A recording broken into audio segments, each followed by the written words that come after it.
berarti kita langsung dari Korea ini. Iya, so Ah, on air BR, Blitar Seoul. Blitar Seoul. Selamat datang di Rolasan.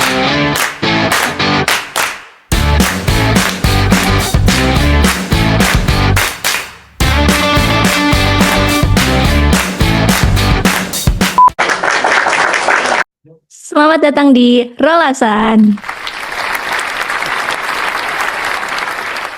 Kali ini kita akan berbincang dengan seorang diplomat muda yang tidak hanya piawai dalam hubungan internasional, tapi juga jago dalam menulis. Beberapa tulisannya sudah menjadi buku dan juga banyak tulisan yang dimuat di media cetak. Telah hadir bersama kita Pak Sigit Aris Prasetyo. Halo Pak Sigit, selamat bergabung. Halo Mbak Resi, senang sekali kita bisa bertemu pada hari ini ya. Makasih Mbak. Iya Pak. Pak, beberapa saat lalu nih, kan kabar duka datang dari dunia diplomat. Pemberitaan tentang saudara ADP sempat mencuri perhatian publik. Dan baru-baru ini kabar duka juga kembali datang dari diplomat RI yang berada di Peru yang mengalami kejadian naas. Dan kami turut menyampaikan bela sungkawa yang sedalam-dalamnya. Nah, meskipun tentunya kejadian-kejadian tersebut telah ditangani dengan baik oleh pemerintah setempat, tapi mungkin masih menyisakan sedikit pertanyaan di kalangan masyarakat dan juga saya tentunya tentang bagaimana sih perlindungan seorang diplomat itu dalam menjalankan tugasnya? Bagaimana tanggapan Pak Sigit? Eh, Baik, terima kasih. Sebelumnya saya senang sekali ya bergabung dalam talk show ini ya. Kita membahas tentang mungkin sekelas tentang sisi kehidupan diplomat dan juga tentang mungkin sedikit kita bicara tentang Bung Karno ya. Yang pertama mengenai pelindungan diplomat ya. Eh, jadi gini, kalau dalam perlindungan diplomat sebenarnya diplomasi atau hubungan internasional itu ada pengaturannya secara internasional. Terutama bagi diplomat yang ditempatkan di luar negeri itu semua diatur dalam sebuah konvensi yang disebut dengan Konvensi Wina. Mhm. Jadi di Konvensi Wina itu cukup detail, jadi dibahas mengenai peran, tugas, hak-haknya dan juga sifat-sifatnya gitu. Nah, sebenarnya diplomasi ini kan sebenarnya kalau kita kilas balik lagi ke dulu itu kan sebenarnya udah lama itu. Tidak hanya Nah, dilakukan di zaman modern, tapi dulu zaman kerajaan dulu itu udah ada itu. Zaman-zaman dulu. Jadi setiap negara atau setiap kekaisaran itu mengirimkan utusannya ke negara iya. lain. Makanya oleh karena itulah disepakati dalam sebuah konvensi dalam hukum internasional yang disebut dengan Konvensi Wina. Jadi kalau kalau diplomat itu ditugaskan di luar negeri itu diatur semua itu, termasuk mengenai keamanan, pelindungan yang itu disebut dengan misalnya seperti ini. Jadi seorang akan ditugaskan di luar negeri, dia akan mendapatkan fasilitas immunity atau diplomatic immunity. Itu meliputi berbagai aspek ya, termasuk kekebalan pribadi, kekebalan jurisdiksi, dan negara penerima itu harus melindungi diplomatnya, diplomat asing. Hmm. Nah, tapi dalam hal konvensi Wina ini juga diatur bahwa seorang diplomat itu juga harus melakukan hal-hal yang baik, tidak melanggar hukum atau tidak Iya. melakukan hal-hal yang bertentangan dengan peraturan setempat. Bahkan di konvensi Wina itu ada istilah persona non grata. Jadi kalau diplomat asing ditempatkan di sebuah negara, lalu dia ternyata diindikasikan atau diketahui melakukan pelanggaran hukum, itu bisa mendapatkan istilah persona non grata, tidak ditahan, Mhm. tapi dikirim balik gitu. Ah, Istilahnya kasarnya itu diusir lah seperti itu. Nah, jadi itu Mbak. Jadi hak-hak atau pelindungan-pelindungan yang terutama yang diberikan oleh menerima i- negara dan juga ada kesepakatan bersama yang disepakati oleh semua negara dalam konvensi Wina tersebut. Itu Mbak oke. sekilas mengenai hal itu. Iya. Kalau dari perlindungannya sendiri gitu Pak, kan dari kemarin aku baca berita kalau ternyata Peru tuh memang tingkat kriminalitasnya tinggi. Ada nggak perlindungan yang khusus untuk negara-negara dengan tingkat kriminalitas yang tinggi seperti itu? Ya. Iya, tentunya ada ya. Jadi dari pemerintah kita, terutama Kementerian Luar Negeri itu juga memberikan apa ya eh, perbedaan atau mungkin catatan khusus ya negara-negara mana Hmm. yang kategorinya aman dan tidak aman. Nah, bagi aman sepertinya tidak ada pengaturan khusus. Misalnya kategori yang rawan atau mungkin Iya. ada konflik, tentunya ada pengaturannya ya. Misalnya eh, diharapkan tidak tidak mendekati arah konflik dan juga bahkan ada apa pengamanan secara teknis, misalnya dengan melibatkan keamanan setempat lokal, situ pemerintah setempat seperti itu. Tapi ya itu Mbak, jadi kita pada dasarnya seorang diplomat itu harus siap ditempatkan di mana aja Hmm. dengan segala konsekuensinya. Pasti dari Kementerian Luar Negeri kita sudah melakukan mapping ya, melakukan suatu telaah ketika mereka mengirimkan diplomat ke sana dengan asesmen yang apa yang dilakukan sebelumnya sehingga ketika diplomat itu untuk dikirimkan dalam suatu misi atau dalam ke negara lain itu ada mekanisme untuk menghilangkan atau mungkin menghindari atau memitigasi Hmm. kemungkinan-kemungkinan ancaman dan lain-lain seperti itu. Oke. Kalau dari pemberitaan-pemberitaan terkait diplomat yang kemarin nih Pak, berpengaruh nggak sih dalam hubungan internasional? Karena pasti media luar juga turut menyorot pemberitaan tersebut gitu. Itu pasti ya. Jadi dalam Hmm. hubungan internasional ini ada credibility ya. Setiap negara itu, jadi apalagi sekarang di zaman yang serba apa ya terbuka ya. Hmm. Kejadian di pojok negeri pun manapun bisa diakses oleh negara manapun gitu kan. Jadi Iya. ketika ada kasus atau mungkin insiden yang melibatkan diplomat menjadi korban, apakah itu korban pemerasan, penculikan atau pembunuhan itu pasti akan diakses oleh semua negara kan. Dan tentunya ketika mereka mendapatkan informasi bahwa ada kejadian ini, tentunya mereka akan melaporkan ke masing-masing. Mungkin bisa melaporkan ke negara masing-masing. Dan apa mungkin akan muncul pandangan bahwa negara ini rawan atau mungkin harus harus melakukan antisipasi terhadap Hmm. untuk melindungi para diplomatnya masing-masing. Ah, Tentunya itu pasti itu. iya. Seperti halnya gini, contohnya. Dulu waktu kita apa tahun berapa itu ya, yang banyak bom ya, baik di Hmm. Bali atau Jakarta itu teman-teman saya kebetulan yang mungkin yang dari berbagai negara itu bercerita bahwa dengan kondisi seperti itu mereka melakukan assessment dan juga Hmm. memberikan fasilitas-fasilitas tertentu masuk apa ya untuk menjamin eh, diplomat mereka tentunya aman dan bisa menjalankan pekerjaan dengan baik gitu. Kalau Pak Sigit ini kan sekarang sedang berada di Korea. Ada nggak respon dari pemerintah Korea terhadap pemberitaan-pemberitaan yang ada di Indonesia tentang diplomat atau tentang situasi politik yang sempat memanas kemarin-kemarin lalu? Diplomat kita yang apa mengalami apa masalah kemarin itu kami mencatat tidak ada berita apapun terkait itu. Hmm. Terkait dengan perkembangan politik ada beberapa sih yang mencatat itu, tapi hubungan kita dengan Indonesia dan Korea itu relatif sangat bagus ya. Baik. Hmm. Jadi kami selama bertugas di sini itu eh, sangat minim atau bahkan jarang ya ada berita-berita tentang Indonesia dalam perspektif yang negatif ya. Ah, iya. Iya. Kalau Pak Sigit sendiri, tantangan dan risiko apa sih yang pernah dialami selama bertugas menjadi seorang diplomat? Pernah merasa terancam nggak sih mengemban salah satu tugasnya itu? Kami pernah bertugas di Amerika sebelumnya, di Hmm. Amerika dan pernah juga DV atau penempatan sementara di Brussels di Belgia. Ini yang terkini sekarang di Korea. Alhamdulillah kami ditempatkan di negara-negara yang relatif aman ya. Iya. Eh, Coba terkait ancaman atau mungkin apa ya atau kendala. Masing-masing negara itu memberikan apa ya memberikan konteks atau situasi yang berbeda ya Mbak Resi. Iya. Jadi untuk negara maju umumnya rata-rata aman ya. Juga banyak dari teman-teman kami, kolega kami yang ditempatkan di negara-negara yang rawan seperti yang kita bahas tadi itu. Misalnya negara-negara yang masih dalam konflik atau mungkin ada kekacauan politik dan lain-lain itu tentunya ancamannya juga banyak. Iya, Namun iya. dari saya, alhamdulillah eh, belum dan moga-moga tidak, Mbak ya. Iya, tidak, semoga selalu aman dalam menjalankan tugasnya ya Pak Sigit ya.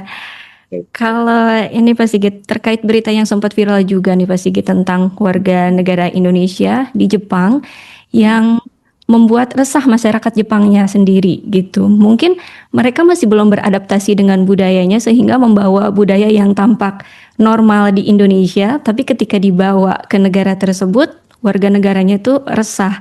Nah, bagaimana tanggapan Pak Sigit dan bagaimana respon seorang diplomat untuk menjaga hubungan baik dengan negara tersebut begitu, Pak? Iya, Mbak Resi, kita kan hidup ini eh, dengan berbagai negara kan. Kita banyak negara dengan memiliki banyak budaya, sejarah, sosial budaya dan lain-lain ya. Terkait berita itu, kita pada dasarnya, Mbak Resi, ditempatkan di luar negeri itu sebagai diplomat itu adalah menjembatani ya, menjembatani hubungan negara, tidak hanya secara politik, ekonomi, sosial budaya, tapi juga people to people contact, jadi hubungan antar masyarakat seperti itu. Eh, Kami selalu di perwakilan selalu eh, menyampaikan kepada masyarakat kita untuk pertama menjadi warga negara Indonesia yang baik tentunya ya, yang juga memiliki menampilkan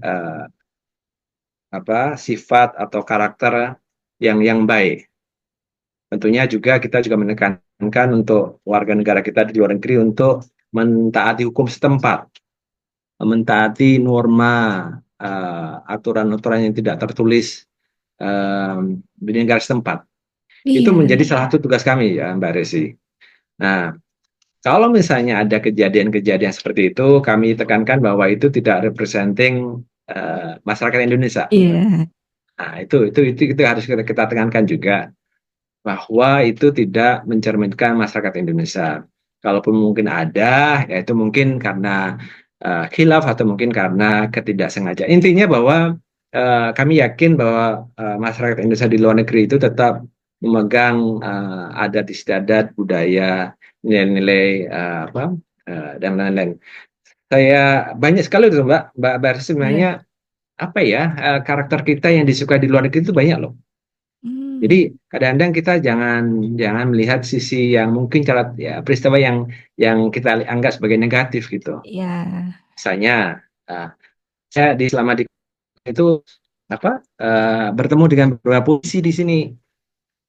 Jadi mereka juga karena polisi di sini mereka juga juga mengamatin uh, tindakan atau kelakuan warga asing di Korea misalnya seperti itu. Nah, iya, pernah ketika saya tanya, gimana sih warga di luar negeri itu, yang di sini itu, kan ekspresinya bagus. Catatan mereka itu, hmm, misalnya orang Indonesia itu di sini eh, cenderung taat hukum, hmm, tidak melanggar hukum. Terus yang kedua itu rajin bekerja gitu. Maksudnya hmm.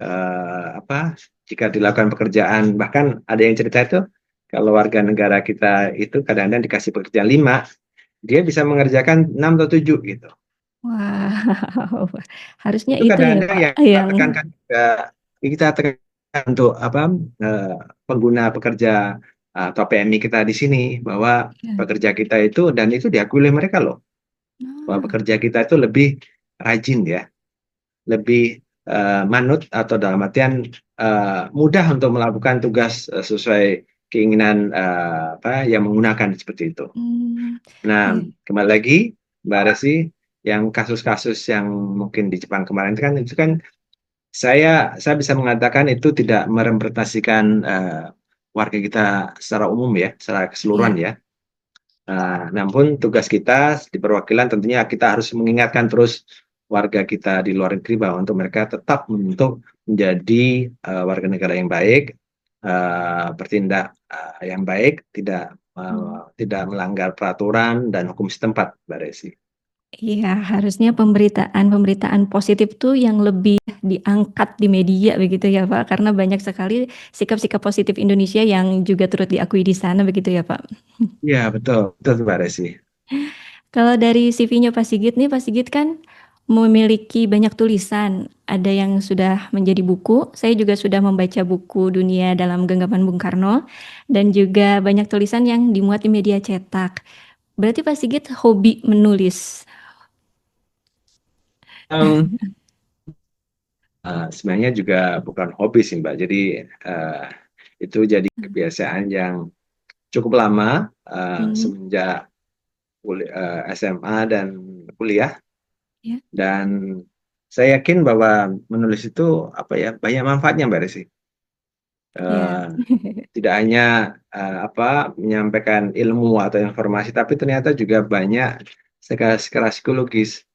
Misalnya Hmm, kita lebih sehat. Ada loh Mbak Desi penelitian seperti itu. Jadi orang yang menulis atau mengekspresikan apa yang ia pikirkan itu juga baik secara psikologis. ya. Berarti Pak Sigit tetap menyempatkan menulis di sela-sela kesibukannya begitu ya. Lalu tugas keseharian diplomat itu apa aja sih Pak yang mungkin jarang diketahui sama publik? Iya, oh tugas diplomat ya. Eh, jadi tugas diplomat itu banyak Mbak Resi. Ini apa ya? Kadang-kadang eh, ketika saya ketemu sama apa sama mahasiswa atau mungkin atau siswa gitu kan, mereka punya gambaran diplomat tuh eh, yang menurut saya boleh-boleh aja sih, Hmm, tapi itu kurang tepat sih. Mereka menganggap wah enak ya diplomat itu naik mobil, iya, ke luar negeri. menghadiri ke luar negeri, terus eh, pakaiannya bagus, ketemu dengan orang asing seperti itu ya. Iya. Eh, Baik Mbak Resi, untuk tugas sih sebenarnya kita tuh banyak Mbak Resi. Saya akan coba menghitung ya berapa tugas pokok diplomat kalau dalam hubungan internasional tuh. Pertama itu ini Mbak Desi, representing. Jadi kita itu luar negeri itu ya mewakili negara dan itu Hmm, memang tugas. Jadi dari ambasador sebagai pimpinan tertinggi sampai rank paling bawah atasnya itu adalah mewakili negara. hmm, Dan makanya seorang ambasador itu kan diangkat langsung oleh presiden kan untuk mewakili pemerintahan di situ. Nah, jadi nomor satu adalah representing. Nah, yang kedua, Mbak Desi, negotiating atau hmm, merundingkan. Jadi kan banyak tuh perjanjian atau mungkin hal-hal yang akan dilakukan negara, misalnya negara Indonesia dengan negara manapun itu kan. Itu hmm. kan ada suatu mungkin kerjasama, kesepakatan dan lain-lain itu. Nah, tugas yang kita lakukan salah satunya adalah menegosiasi, melakukan negosiasi dengan mitra, baik mitra pemerintah atau bahkan swasta di sini. Nah, yang ketiga, yang tadi kita bahas tadi, Mbak Resi, protecting, Ya, melindungi. Jadi lindungi. melindungi kepentingan negara dan warga negaranya. Jadi melindungi kepentingan nasional atau negara dan kepentingan warga negara di tempat kita berada. Nah, itu ini menjadi salah satu fokus sekarang karena banyak sekali Mbak Rasi warga negara kita di luar negeri dan itu harus kita lindungi apapun konteksnya. Hmm, Misalnya saja kayak di Korea sini itu ada mungkin sekitar 70-an, 80-an ribu ya. wow, Banyak sekali dan banyak memang sekali Pak. sebagian besar adalah pekerja migran ya. Di Hmm. Jepang juga banyak, di Arab Saudi banyak, di Malaysia banyak. Nah, itulah salah satu tugas dari kita adalah untuk melindungi mereka, termasuk yang mengalami masalah hukum. Itu tugas kita. Hmm. Nah, yang selanjutnya adalah yang tidak kalah pentingnya adalah mempromosikan, promoting.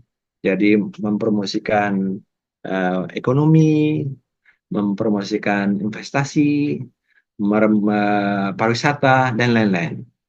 Jadi dengan mempromosikan itu, orang asing akan tahu, oh Indonesia kaya ya, Indonesia punya sumber daya alam bagus ya. Oh, Indonesia punya alam yang bagus untuk dikunjungi ya. Jadi itu Mbak Desi. Jadi mempromosikan. Nah, ini juga yang terkait dengan tulis menulis Mbak Resi. Adalah tugas Iya. diplomat itu adalah reporting. Jadi Hmm. melaporkan. Nah, melaporkan kegiatan, bisa melaporkan kondisi negara setempat, melaporkan kebijakannya, melaporkan perkembangan politik tidak hanya negara itu tapi juga negara di kawasan. Jadi minimal dengan laporan itu pemerintah pusat, misalnya pemerintah kita di Jakarta akan mengetahui, oh kebijakan pemerintah negara itu seperti ini ya, oh presidennya ini ya, pejabatnya ini ya, keinginan mereka seperti ini ya. Nah itu, jadi eh, yang terakhir, sebenarnya banyak Mbak Resi, tapi Banyak ya Pak ya. saya berapa nih? 6 deh, 6 ya. Yang 6 ini Iya. adalah managing. Jadi mengelola hubungan, jadi mengelola. Jadi hubungan yang baik itu harus dikelola, harus Hmm. ditingkatkan, dan bahkan juga harus juga mengelola eh, SDM atau mungkin eh, kita kan di sini kan di perwakilan itu kan ada embassy ya, ada kedutaan besar ya, Iya. ada kantor, ada juga stafnya, ada juga fasilitasnya, dan itu harus kita manage juga. Tadanya 5 Iya. tadi yang sebutkan dari awal tadi itu adalah basic tugas dari seorang diplomat. Banyak kan Berarti Mbak Resi ternyata? banyak ternyata ya Pak ya. Kalau untuk tugas yang promosi tadi nih Pak, kegiatan apa sih biasanya yang dilakukan untuk mempromosikan Indonesia itu? Apakah event atau video, membuat konten atau seperti Hmm, apa Pak? Banyak Mbak Resi. Jadi mempromosikan tuh banyak cara ya, misalnya dengan Hmm. festival, dengan Ah, pameran, dengan bahasa. Bahkan ini kita di Solo akan melakukan kegiatan ini Festival Indonesia ini di tanggal tanggal hari Sabtu nanti itu, tanggal wah, tanggal 20 ya. Nah, kita bikin festival Indonesia dengan memamerkan budaya kita, kesenian kita, terus memamerkan kuliner kita. Jadi itu kegiatan yang umumnya dilakukan oleh perwakilan kita di luar negeri. hmm, Jadi mempromosikan kebudayaan kita sehingga mereka tertarik untuk mengetahui lebih lanjut. Bisa saja mereka wisata ke Indonesia. hmm. Berarti itu Misalnya kegiatan di sini, rutin tahunan ya Pak ya? iya itu rutin itu. Misalnya di sini kan untuk khusus di Korea Mbak Desi. Jadi Hmm. ternyata banyak orang Korea itu suka Bali misalnya. Bahkan Ah, bahkan banyak orang Korea yang honeymoon di sana. Nah itu harus kita promosikan terus itu bahwa iya. Bali itu adalah satu tempat yang indah tentunya, yang bagus untuk sebagai event-event spesial mereka. Nah, misalnya kayak honeymoon itu. Saya selama di Solo ini sudah ketemu 5 orang loh Mbak Desi. 5 orang Hmm. couple yang Iya, honeymoonnya di Bali. di Bali. Ah, Iya, itu loh, itu bagian dari promosi kita ya, supaya terus tidak, bahkan kita mempromosikan tidak hanya Bali tentunya, iya. tempat-tempat lain di Jawa, gunakan, dan juga di Indonesia bagian timur. Tapi sebagian orang Korea sudah tahu ya kalau Bali itu di Indonesia.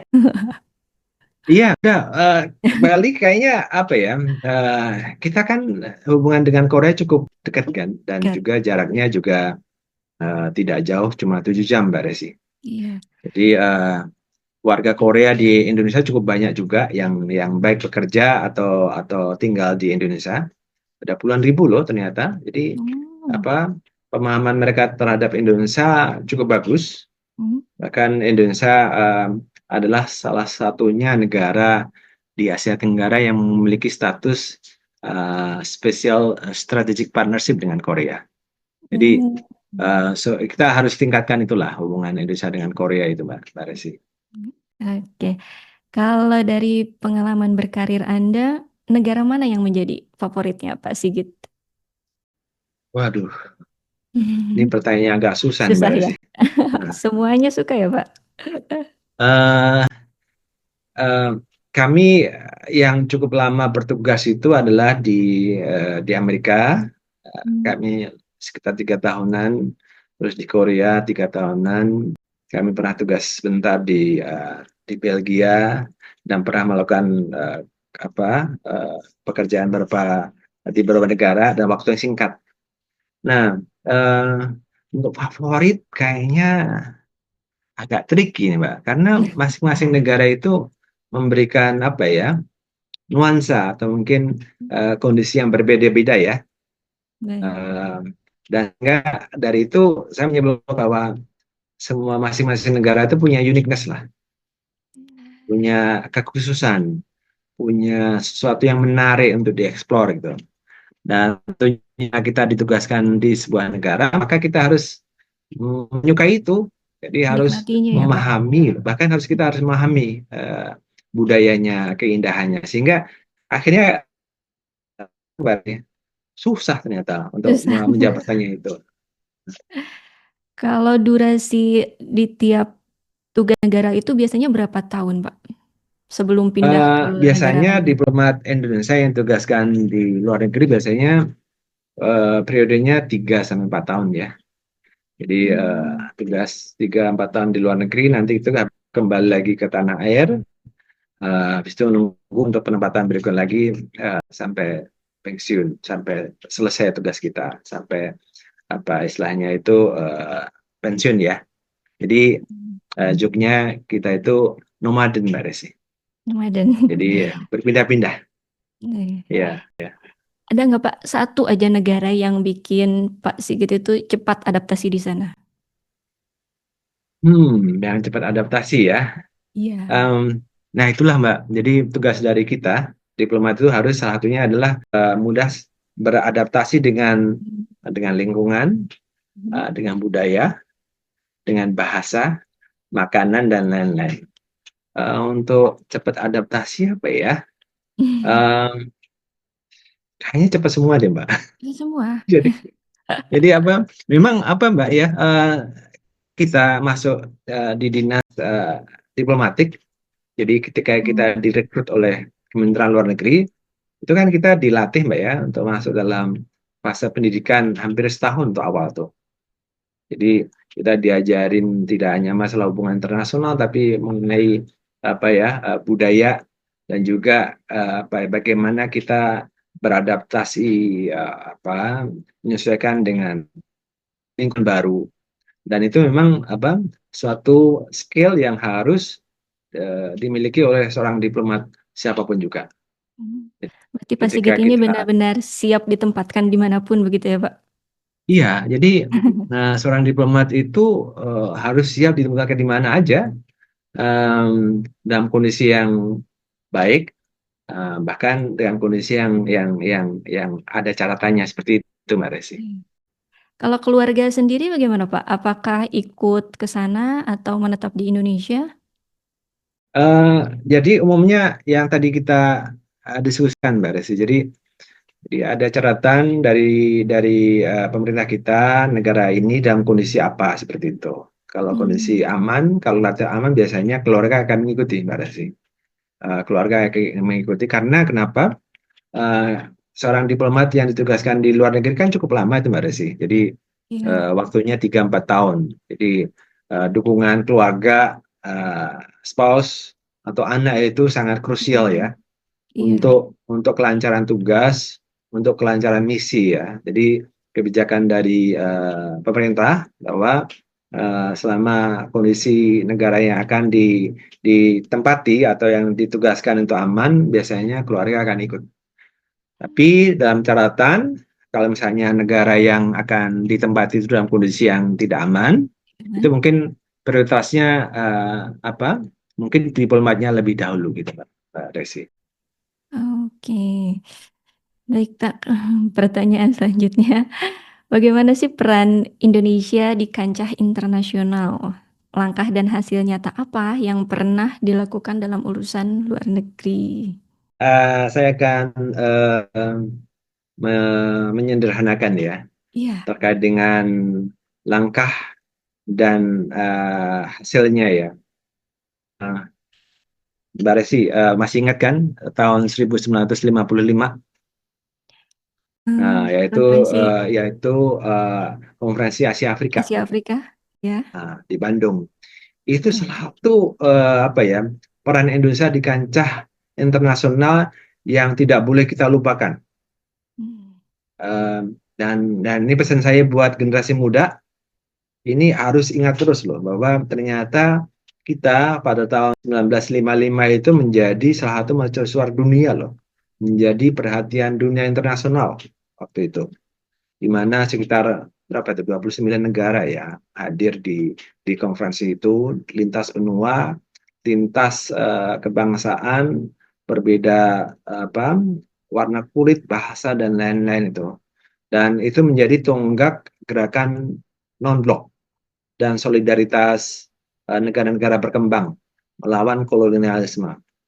Mengapa saya selalu mengingat-ingat ini, Mbak Desi? Karena Hmm. konferensi Asia Afrika itu bahkan sampai kan masih dikenal loh oleh orang-orang asing, orang-orang di Oh, luar negeri. iya. Nah, sehingga oleh karena itu kita sebagai generasi muda di Indonesia harus ingat itu bahwa ternyata founding father kita tuh sudah meletakkan suatu legacy yang besar eh, untuk dilakukannya konferensi Asia Afrika itu. Dan itu harus kita teruskan itu apa legacy atau mungkin inisiatif yang dilakukan oleh founding father kita. Yang berikut lagi, Mbak Resi, ASEAN, komunitas negara-negara di Asia Tenggara. Itu juga salah satu dari peran Indonesia di kancah internasional loh. Iya. Em, dengan kumpulan sekarang ada sekitar 10 negara ya, plus Timor Leste ya.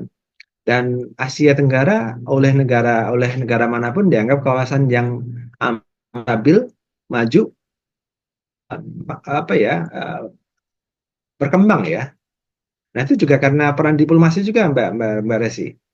Jadi pemerintah Indonesia tentunya melalui Kementerian Luar Negeri dan Kementerian Teknis lain juga itu juga bekerja apa secara kontinu dan juga secara bersama-sama dan melalui persidangan, melalui pertemuan dan lain-lain itu sehingga ASEAN itu yang saat itu dibentuk tahun 1967 sekarang menjadi salah satu komunitas regional yang kokoh, yang kuat dibandingkan dengan regionalitas di kawasan lain.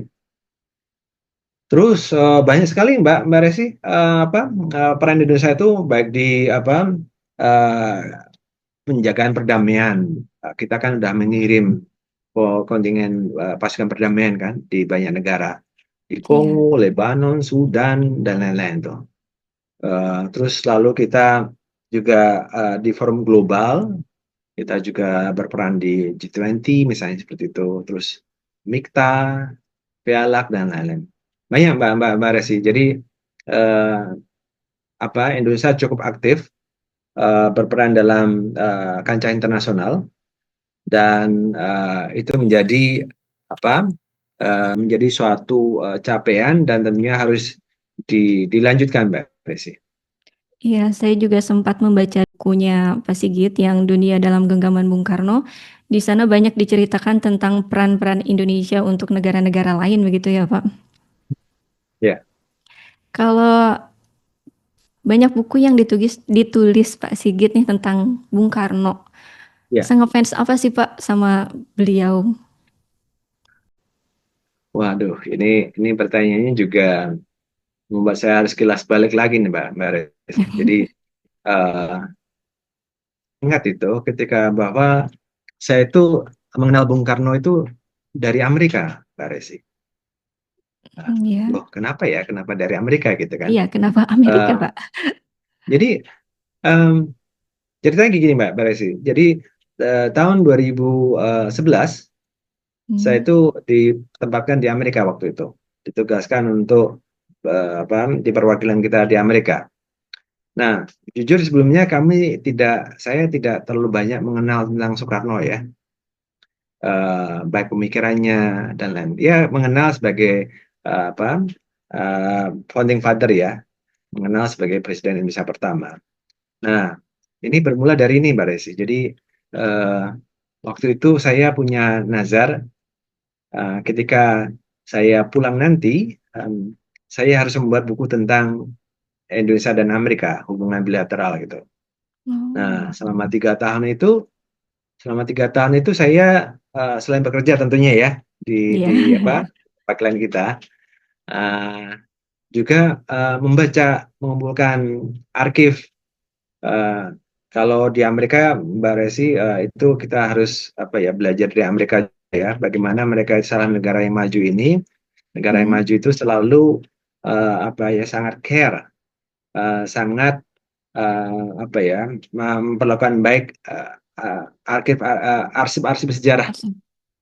Nah, bahkan Amerika itu juga mempreserve atau uh, apa ya istilahnya itu juga merawat merawat arsip-arsip negara lain yang berhubungan dengan Amerika. Nah, Oh. dari situlah Mbak Resi, ketika saya membuka arsip tentang Indonesia yang disimpan di Amerika, ternyata banyak sekali ternyata di sana. Hmm. Termasuk uh, arsip mengenai Bung Karno, uh, Iya. pertemanan Bung Karno dengan Kennedy misalnya seperti itu. Terus hubungan Soekarno dengan Eisenhower waktu itu. Dan setelah saya berkecimpung dengan arsip, dengan informasi-informasi sejarah seperti itu, saya akhirnya menyimpulkan, wow, ternyata ada tokoh hebat yang kita punya itu.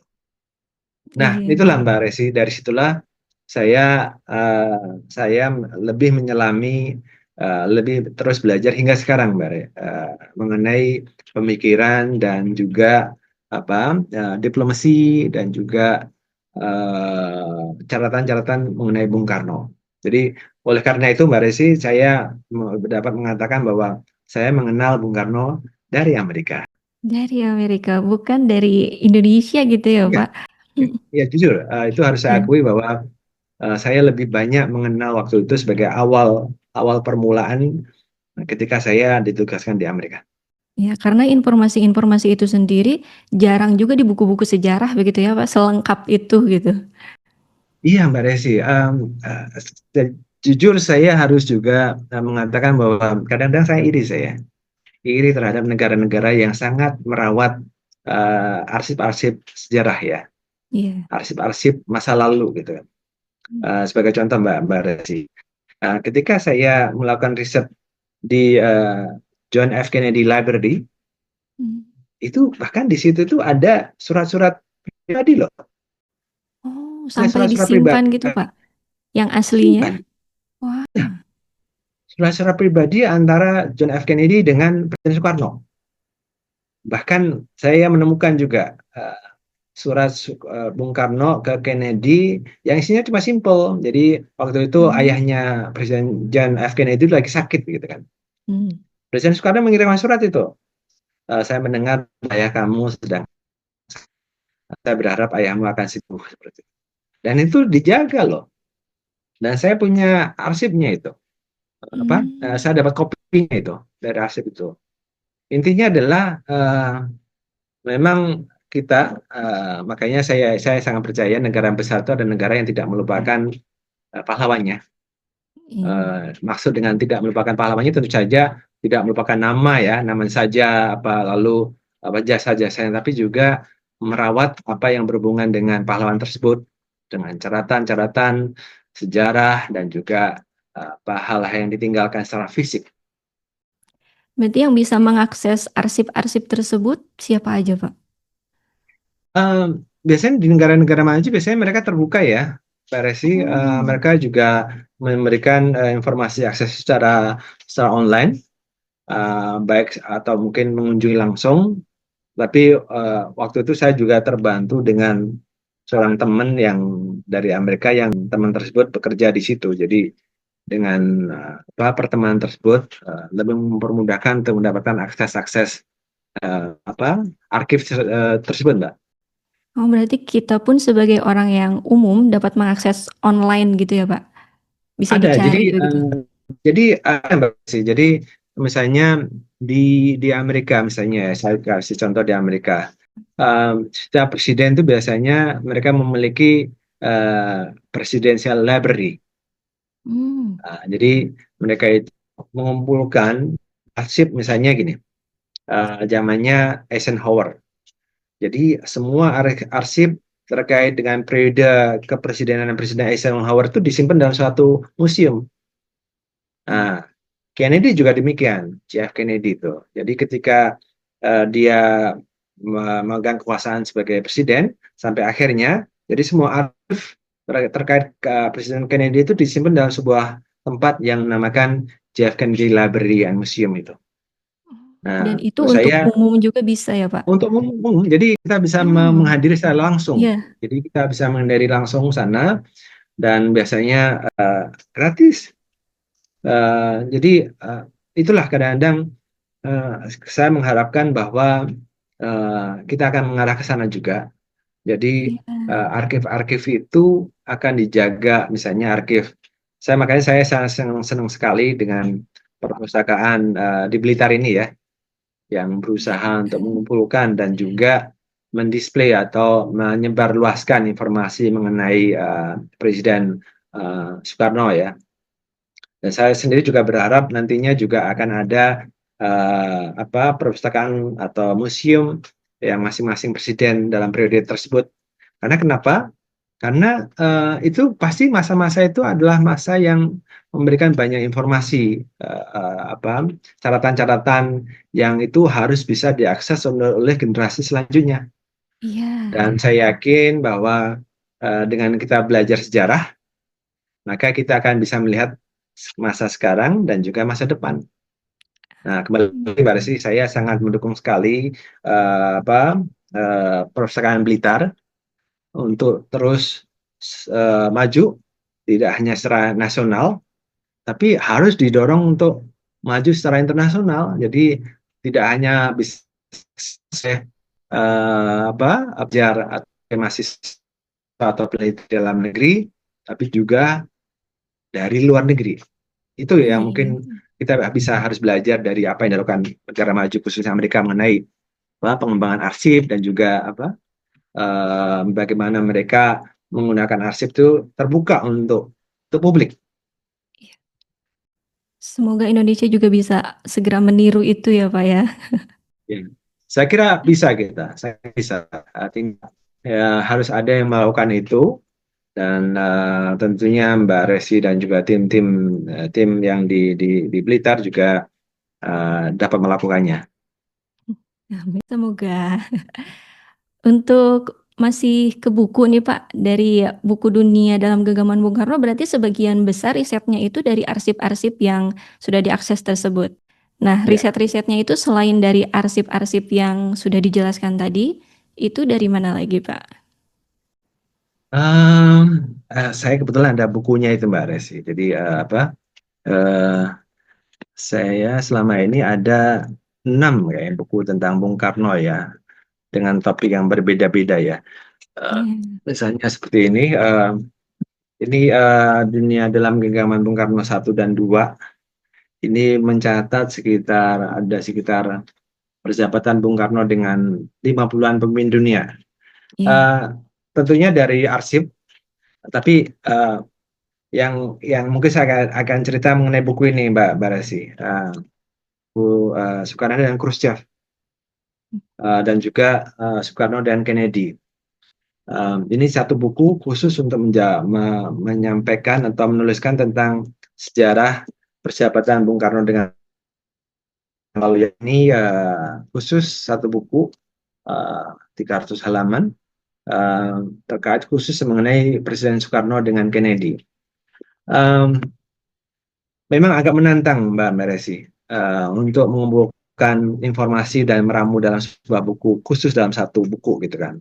Iya. Mengenai persahabatan Bung Karno dengan pemimpin negara lain yang kami lakukan baru dengan Kennedy dan juga dengan Khrushchev, pemimpin Uni Soviet.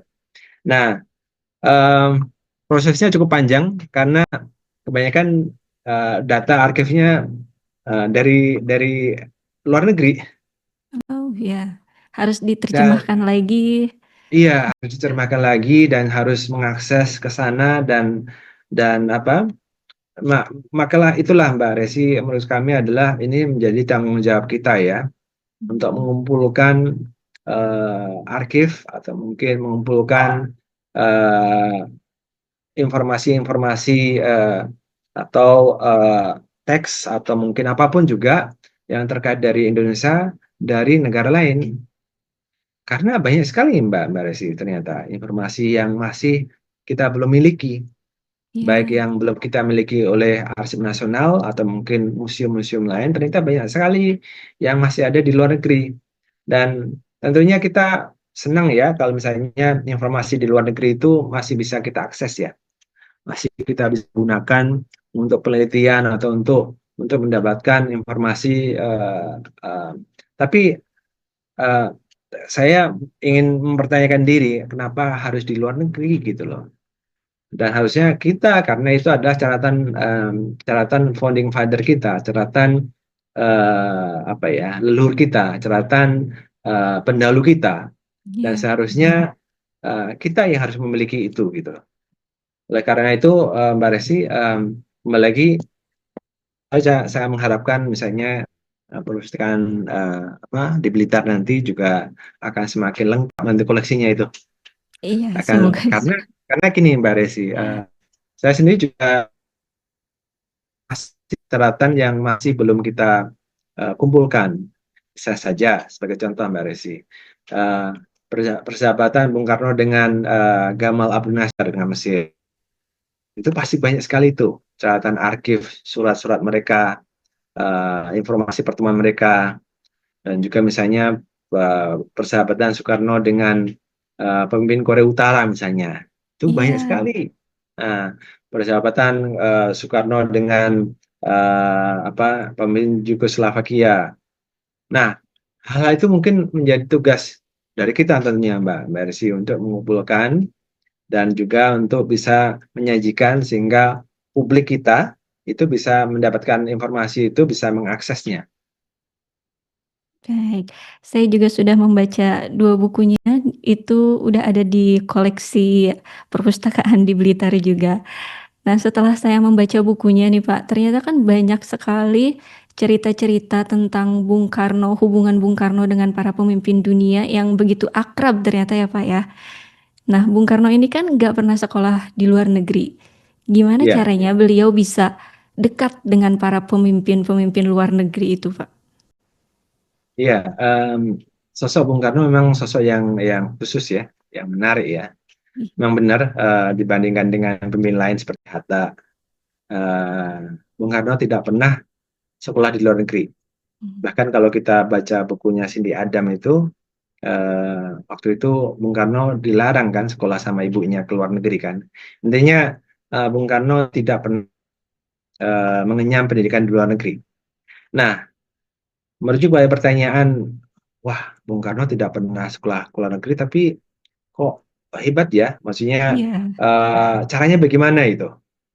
Nah, saya dapat menyimpulkan Mbak Resi bahwa Bung Karno eh, memiliki berbagai hal yang membuat Bung Karno bisa berinteraksi, bisa merangkul dunia lah.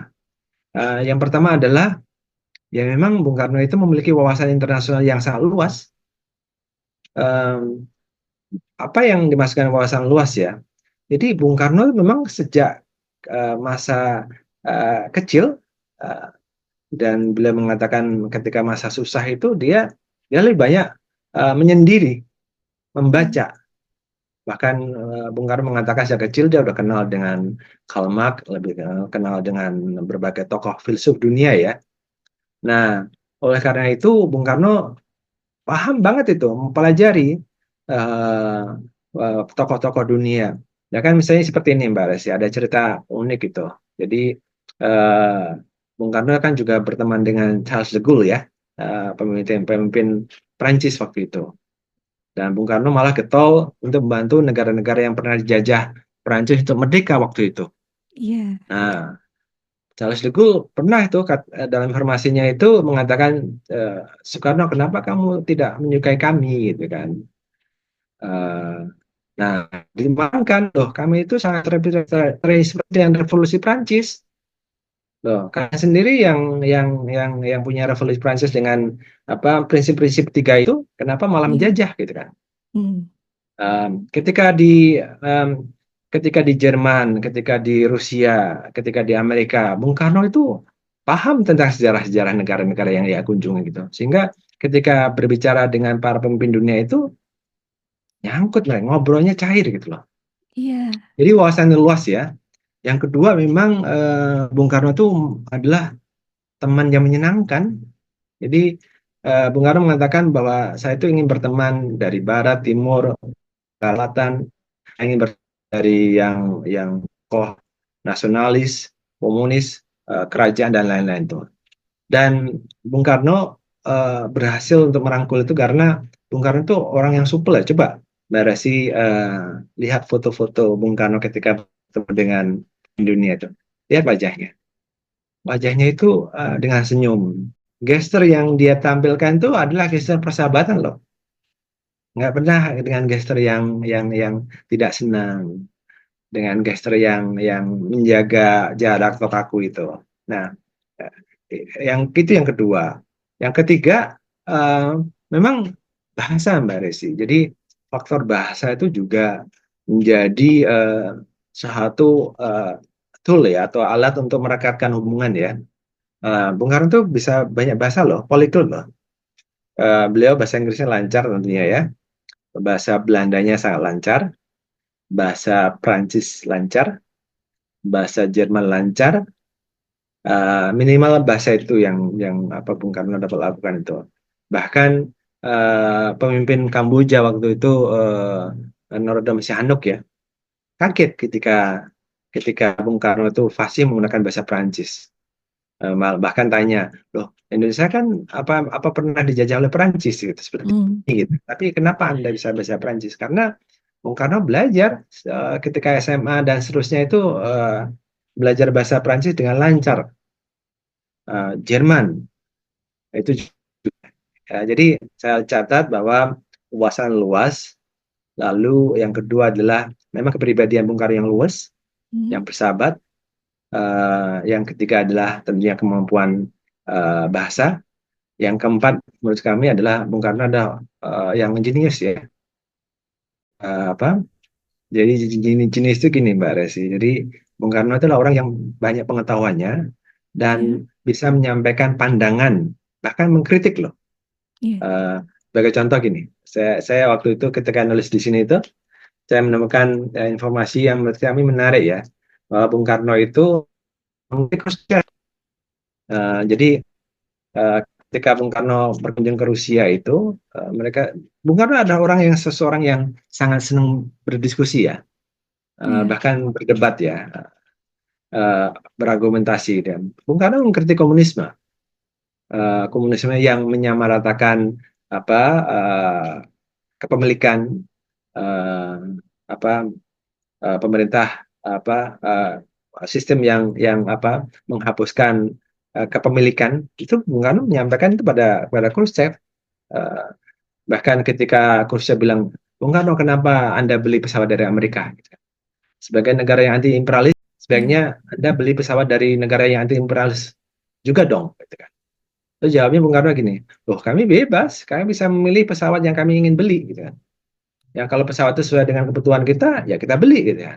Intinya adalah seperti itu. Jadi Bung Karno adalah orang yang cerdas, memiliki visi yang dapat menyampaikan pandangan tentunya dengan baik ya. Sehingga dengan hal-hal karakter seperti yang kan saya ucapkan tadi itu, Bung Karno berhasil lah menjalin hubungan bahkan merangkul pemimpin dunia dari lintas ideologi, lintas agama, lintas budaya dan lain-lain. Kalau di era sekarang nih Pak, apa sih kira-kira sikap Bung Karno yang menginspirasi dan masih bisa diterapkan untuk urusan diplomasi? Ya, banyak Mbak Resi yang kita banyak bisa belajar ya. Yang pertama adalah Bung Karno itu selalu menampakkan keindonesiaannya. Hmm. Dia bangga dengan Indonesianya. Dia uh, tidak hanya bangga, tapi ingin menunjukkan. Makanya ketika Bung Karno pernah ditanyakan apa tujuan Presiden Soekarno suka mengelilingi berbagai negara itu. Bung Karno mengatakan saya ingin mengenalkan bangsa Indonesia itu kayak apa. kayak bentuknya kayak apa, orangnya bagaimana, tidak seperti yang digambarkan oleh orang Belanda kalau bangsa kita bangsa yang tolol gitu. Istilahnya seperti itu. Jadi pertama adalah kita harus bangga Mbak Resi. Kita harus bangga dengan keindonesiaan kita. Dan itu harus diyakini, harus dilakukan oleh generasi muda ya, bahwa kita harus bangga menjadi bangsa Indonesia. Dan memang kita harus bangga loh. Banyak loh yang kadang-kadang kita itu karena kita tinggal di dalam, kita merasa tidak bangga gitu. Coba bayangkan Mbak Desi, Indonesia ini dari Sabang sampai Merauke kan dari ribuan pulau kan, mungkin Iya, 17 ribuan ya sekarang, dan juga bahasa dan lain-lain. Pertanyaannya, bagaimana suatu negara yang terdiri dari suku-suku ke pulau-pulau itu bisa bersatu itu? Coba lihat di Korea, Korea Utara, Korea Selatan, mereka saudara dari saudara satu rumpun. Tapi karena perbedaan ideologi, tidak hanya mereka pernah perang, tapi sampai sekarang mereka bermusuhan gitu. Nah, dengan Pancasila, kita yang dari Sabang sampai Merauke itu sampai sekarang masih satu. Itu luar biasa itu, dan kita harus bangga oleh karena itu. iya, Itu pertama, Mbak Resi. Yang kedua adalah eh, Bung Karno itu tetap menyuarakan nasionalisme ya. Nasionalisme itu penting sekali tuh. Jangan pernah menurut kami, terutama untuk generasi muda, untuk melupakan nasionalisme. Apalagi dengan sekarang era globalisasi sekarang. Semakin saya belajar Mbak Resi, negara-negara maju pun, iya, misalnya kayak Amerika, kayak Korea di sini, mereka tetap mengutamakan nasionalisme. Generasi mudanya tetap didorong untuk mencintai bangsanya, nasionalisme. Bukan berarti nasionalisme itu seperti apa ya, seperti mereka merasa lebih hebat atau lebih maju dibanding negara lain, tapi tetap mencintai negaranya. Tentunya Bung Karno juga meninggalkan mengenai pemikiran anti imperialisme, dan kita lakukan sampai sekarang. Kita mendukung terus kemerdekaan Palestina ya. Dan iya, sampai sekarang itu menjadi salah satu misi dari diplomasi kita untuk mendorong untuk kemerdekaan bangsa Palestina. Nah, berikut lagi itu solidaritas dan persatuan bangsa-bangsa, Mbak Resi. Jadi Bung Karno itu eh, sangat menekankan arti pentingnya solidaritas dan persatuan. Makanya ada konferensi Asia Afrika itu kan salah satunya eh, atau value-nya adalah solidaritas. Solidaritas negara-negara yang terjajah, negara-negara yang masih menghadapi imperialisme berkumpul untuk bersatu untuk melawan itu. Nah, yang berikut lagi adalah itu Mbak Risi, uh, yaitu Bung Karno selalu menekankan aspek diplomasi dan identitas nasional. Bagaimanapun juga kita adalah Indonesia, iya. uh, dan oleh karena itu ya kita harus uh, membawa nilai-nilai Indonesia ini tanpa melupakan jati diri kita. Nah, itu menurut saya, Mbak Resi. Jadi, banyak pemikiran atau peninggalan dari Bung Karno yang bisa kita lakukan, dilanjutkan, terutama oleh generasi muda. Iya, jadi sebenarnya sikap Bung Karno yang disebutkan tadi itu seharusnya memang diterapkan untuk kita, untuk masyarakat Indonesia, baik di luar maupun di dalam negeri gitu ya Pak ya. Tidak Ya, hanya seorang diplomat atau orang yang mewakili saja. Kalau untuk buku nih Pak, buku apa sih yang membuat Bapak termotivasi untuk menjadi seorang diplomat? em, ini saya harus refleksi berapa puluh tahun lagi, lagi, Mbak Resi. Jadi, saya masih ingat Mbak Resi ketika masih SMA, Iya. saya punya cita-cita untuk jadi diplomat. Hmm, Dan kadang-kadang kalau saya refleksi, loh kenapa ya waktu itu punya keinginan seperti itu ya? Apalagi iya. saya bukan dari keluarga diplomat juga gitu kan. Em, saya lebih terinspirasi bukan karena buku waktu itu Mbak Resi, tapi Oh, lebih terinspirasi dari kebiasaan melihat berita luar negeri. dulu tahun 70-an 80-an mungkin ya. Jadi ada berita luar negeri ya yang ditayangkan TVRI jam 9 malam. Hmm. Itu menjadi rutinitas saya waktu waktu kecil untuk melihat berita itu sebelum tidur. Oh. Nah, jadi hampir setiap hari saya sebelum tidur itu pasti lihat TV, dunia dalam berita istilah waktu itu. Sekitar berapa menit itu? Mungkin 15 menit atau 30 menit, kurang lebih seperti itu. Dan itu menginspirasi saya, oh ternyata kita itu hidup dengan bangsa lain ya. Ya, setiap bangsa yang memiliki banyak perbedaan, kesamaan dan lain-lain itu. Nah, dari itulah saya melihat, oh ternyata ada negara ya, ada diplomasi ya, ada kebijakan luar negeri ya. Dan saya masih ingat waktu itu adalah Menteri Luar Negerinya zaman itu 80-an 90-an mungkin Pak Ali Atas ya. Saya melihat sosok Pak Ali Atas yang tepat dan bagus dalam berdiplomasi seperti itu. Tidak hanya uh, dapat berbicara dalam bahasa Indonesia tapi juga dalam bahasa Inggris dan lain-lain. Nah, itulah Mbak Resi. Jadi saya yakin apa ya, keyakinan. Jadi ini juga nasihat buat saya sendiri dan juga buat keluarga dan juga generasi muda. Ketika kita punya keyakinan, dipikirkan terus tuh. Nanti istilahnya universe itu akan membantu kita. Jadi saya yakin dengan apa ya, apa yang kita pikirkan Iya. akan kita ucapkan.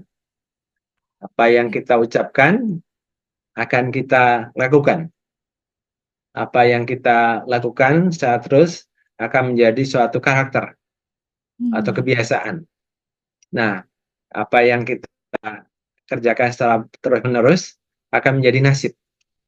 Nah, itulah saya meyakini itu Mbak Desi. Jadi ketika kita makanya dalam pikiran kita itu kita harus memanfaatkan dalam hal yang positif. Jadi saya masih ingat tuh Mbak Desi, ada pengalaman saya yang mungkin hampir sama dengan hal ini ya.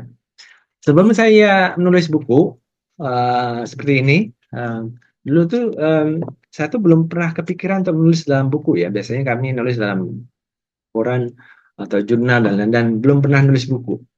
Dan kebiasaan saya ketika kuliah itu adalah sering ke toko buku. Jadi Hmm. toko Gramedia dan lain-lain, itu kan toko Agung apa ya, Gunung Agung atau apa ya, saya lupa saya. Waktu kuliah juga sering ke toko buku gitu.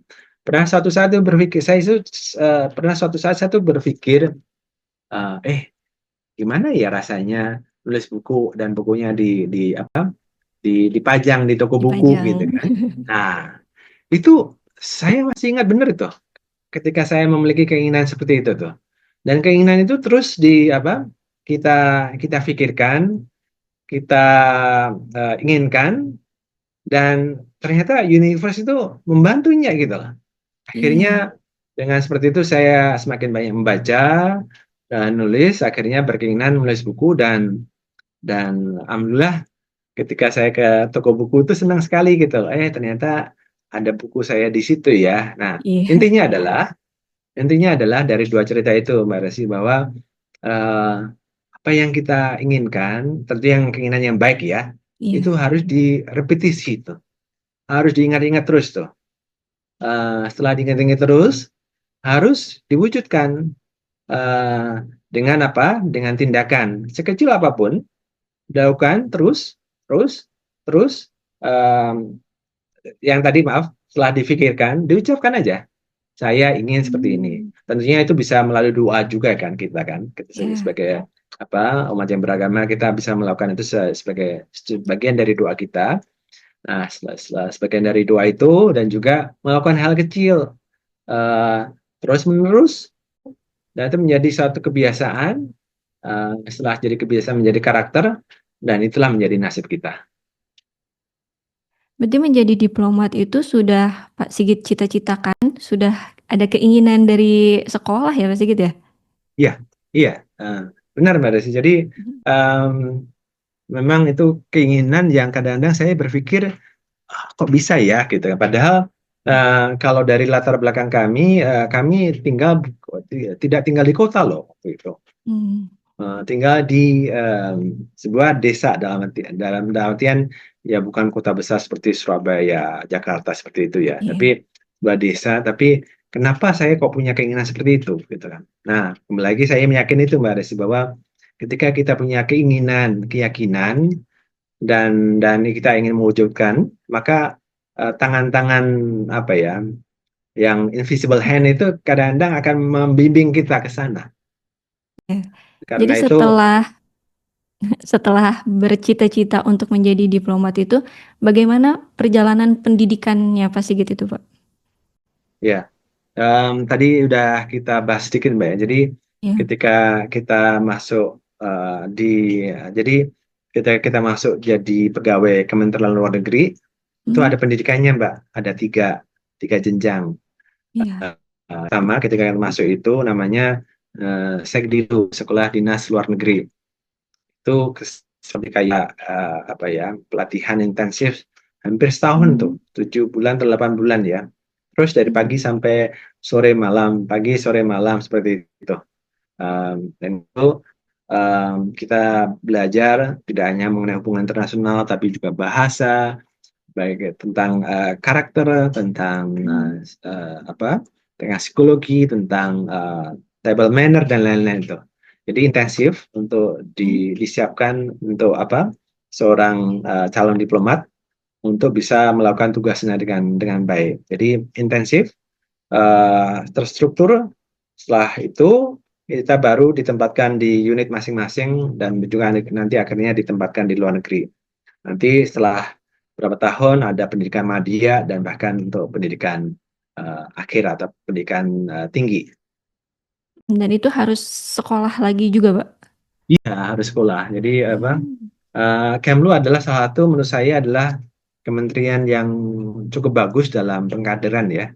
Memang diplomat didesain untuk melakukan tugasnya dengan baik. Dan ini juga saya melihat ini dari komentar dari apa, dari kementerian lain atau mungkin dari pejabat lain ya, bahwa sistem rekrutmen dan juga pendidikan di Kemlu adalah salah satu yang terbaik di kita ya. Wow. Wah, terakhir nih Pak, sebelum kita tutup, apa Ya, pesan untuk generasi muda biar jago diplomasi?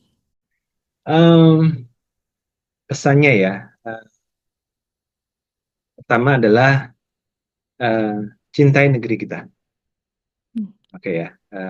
Kita tidak akan bisa berdiplomasi dengan baik kalau kita belum mencintai, belum memahami negeri kita. Oleh karena itu, tidak boleh lupa jati diri kita sebagai orang Indonesia. Ya. Makanya saya senang sekali Mbak Desi, dan ini juga saya aplikasikan buat anak-anak saya. Mereka harus mengetahui bahwa mereka orang Indonesia. Bagaimana caranya itu? Ya, yang mudah-mudah saja dulu dengan makanannya, dengan apa adat istiadatnya, dengan pakaiannya, dengan tariannya. Makanya saya paksa anak-anak saya untuk menari. Itu mereka biar mengetahui apa jati diri mereka sebagai orang Indonesia. Meskipun mereka tinggal di luar negeri, tapi jangan sampai lupa terhadap jati diri Jati diri. sebagai seorang Indonesia gitu kan. Nah itu Mbak, menurut kami ini adalah basic landasan untuk melakukan diplomasi ya. Ya. Setelah mulai kuat, tentunya harus didorong, harus diberikan fasilitasi untuk skill-skill terkait diplomasi. Ya, tentunya dengan penguasaan ilmu, apakah itu ekonomi, politik, hubungan internasional. Eh, untuk jadi seorang diplomat jurusan tidak harus hubungan internasional, Mbak Desi. Iya, Seorang Pak. diplomat itu bisa latar belakang bisa macam-macam. Ada yang lulusan fakultas hukum, ada yang lulusan fakultas ekonomi, ada lulusan sastra, bahkan sastra juga Sastra. ada. Iya, termasuk Nah, Pak Sigit sendiri juga ya, mengenyam studi ya, sastra ya, Pak? betul, betul. Jadi sastra dan juga komunikasi dan lain-lain. Nah, jadi skill-skill itu harus dikuatkan. selain skill mengenai hubungan internasional, politik, dan bahasa. Yang berikut lagi adalah itu Mbak Resi. Saya percaya bahwa karakter itu is matters gitu kan. Jadi karakter itu sangat sangat sangat penting ya. Kalau kita berilmu tapi tidak didukung oleh karakter yang baik, maka tidak akan optimal gitu. Sehingga oleh karena itu selain penguasaan tadi ya, penguasaan ilmu baik soft skill-nya, hard skill-nya, tapi juga hal-hal yang terkait bagaimana kita menjadi seorang diplomat yang baik ya, diplomat yang trusted, yang bisa menjembatani perbedaan, diplomat yang bisa merangkul, diplomat yang bisa menyampaikan suatu opsi atau pandangan atau bahkan solusi. Nah, itu digalaukan oleh para diplomat kita, misalnya dulu Agus Salim, terus Menteri Ali Atas, Pak Marty, dan hingga sekarang Pak Menteri Sugiono sekarang. Baik, terakhir nih Pak, ada nggak buku favoritnya Pak Sigit? Buku favorit saya ya? Iya, Waduh, buku favorit saya banyak itu Mbak Resi. satu Jadi, saja Pak, yang bisa satu deh. direkomendasikan dan di-share ke kita. Ya, aduh ini pertanyaan agak susah nih. Saya suka banyak buku ya. Yang satu buku yang cukup menginspirasi saya adalah karya sastra dulu ya. Baik. Saya suka bukunya Pramoedya Anantatur saya. Ya, banyak sih buku-buku tentang beliau ya, yang ditulis Pramoedya ya. Karena saya suka karena dan juga yang ditulis oleh Prof. sangat kuat. Bahkan saya juga menemukan buku itu sudah diterjemahkan oleh banyak bahasa, termasuk di Korea. Jadi waktu kami ke satu universitas di Korea sini, saya melihat koleksi buku itu sudah diterjemahkan dalam bahasa Korea. Dan tentunya sudah diterjemahkan dalam bahasa Inggris, Prancis, dan lain-lain ya. Kenapa saya suka? Karena itu buku banyak terkait dengan keindonesiaan. Dan bahkan saya yakin bahwa buku itu layak untuk dibaca oleh banyak orang sih, termasuk orang asing juga. Tapi tentunya kalau buku favorit kayaknya susah Mbak untuk menjawab pertanyaan itu karena banyak buku yang menarik dan saya kira tidak adil bagi saya untuk mengatakan ini buku yang is the best gitu kan, yang lain tidak gitu kan. Karena banyak buku yang ternyata itu memberikan suatu keunikan, suatu kekhasan, bahkan suatu pembelajaran yang banyak. Maka oleh karena itu terutama anak muda harus rajin membaca. Itu harus rajin membaca itu. Dengan membaca, saya yakin akan banyak perubahan. Satu-satunya cara untuk merubah diri kita, salah satunya adalah membaca itu loh. Maka saya senang sekali kalau misalnya literasi atau ruang-ruang literasi itu selalu dikuatkan, terutama juga ruang literasi di perpustakaan di Blitar, Mbak Resi. Iya, jadi semakin banyak membaca, semakin sulit menentukan satu buku favorit ya Pak ya. Menurut saya ya, karena setiap buku itu punya keunikan gitu. Jadi ketika kita membaca buku itu seolah kita berbicara dengan penulisnya.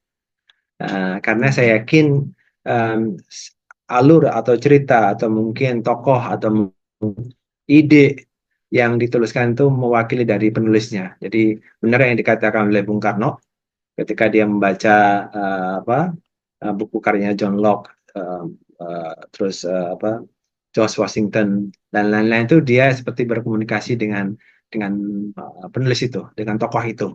Walaupun mereka dipisahkan oleh waktu dan ruang, tapi dengan buku mereka bisa dipertemukan dalam dimensi yang berbeda.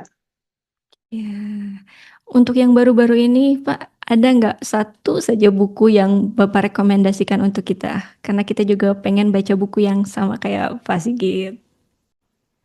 Em, Kebetulan saya sekarang karena di Korea, maka saya eh, sedang baca beberapa cerita tentang Korea.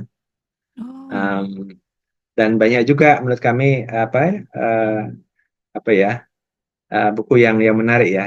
Terakhir saya baca buku pendiri perusahaan Hyundai, Chun Oh. Jung gitu kan. Itu bagus. Kenapa bagus? Karena buku itu menceritakan sebuah pengalaman bagaimana seorang yang tidak punya apa-apa Mhm. menjadi seorang pendiri perusahaan Hyundai yang menjadi salah satu perusahaan terbesar dunia sekarang. Nah, Wow. dari buku itu saya belajar bagaimana perjuangan ya, perjuangan seseorang yang merintis bisnis dari yang tidak punya apa-apa sekali, tidak punya apa-apa hingga menjadi tokoh yang apa ya, yang besar bahkan sampai sekarang. Kalau Hyundai kan salah satu perusahaan cebol terbesar di dunia ya. Ya. Satu satu apa quote yang saya ingat dari apa pendiri Hyundai itu adalah eh, apakah Anda mencobanya? Kita Chun itu memiliki suatu ide gitu kan. Kan wah susah ini kayaknya kita sulit untuk melakukan itu. Tapi dengan kata Mhm. ini menjadi kata yang sering diucapkan. Ya. Have you ever tried? Atau apakah Anda cobanya? Uh, dengan mencoba tentunya kita sudah melakukan. Apakah itu Mhm. berhasil atau tidak? Dengan kalau kita berhasil, maka kita lanjutkan, kita perbaiki. Jika tidak berhasil, maka kita bisa perbaiki lagi atau kita bisa coba lagi. Jadi intinya adalah memang satu kalimat yang Mhm. memotivasi uh, orang Korea untuk maju adalah itu pernah dicoba atau belum gitu ya kan. Ketika Iya. memiliki satu ide, saya kalau kita punya ide, oh saya ingin menulis buku gitu. Mhm. Pernah dicoba atau belum gitu kan. Oh ketika saya ingin punya punya apa ya punya bisnis ini gitu kan. Udah dicoba belum gitu kan. Jadi kalimat itu menurut saya sangat menginspirasi ya untuk kita melakukan suatu kegiatan, suatu mewujudkan cita-cita atau ingin meraih sesuatu yang akan kita inginkan. Itu Mbak Desi. Iya, wah menarik sekali. Semoga sudah ada di perpustakaan karena saya mau pinjam. Bagaimana teman-teman, ada pertanyaan tambahan?